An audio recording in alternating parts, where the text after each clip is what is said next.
SEBI is soon going to come up with a discussion paper on regulating financial influencers. We've been speaking about this as well. And now we're learning from our sources here on ET Now that it includes mandatory disclosures like differences between opinions and advice, and the qualification of the advisor has to be put out as well.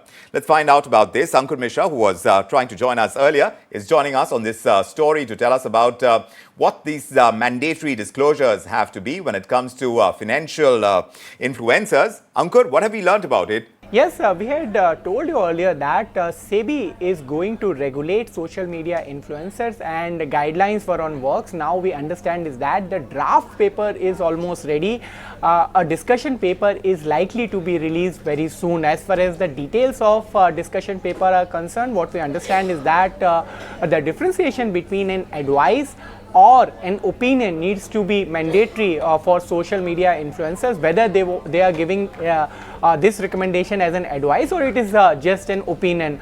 Apart from that, SEBI is likely to make mandatory the disclosures which needs to be given by social media influencers. They need to disclose upfront whether or not they already have a position in the stock or the indices which they are recommending.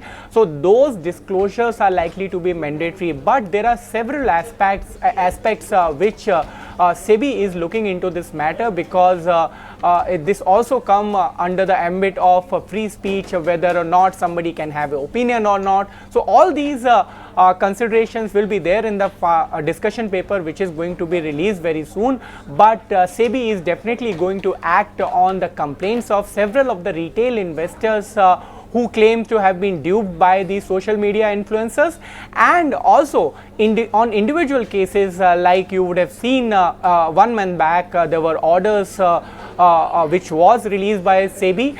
Those actions will continue on individual social media influencers based on the investigation which is conducted by SEBI.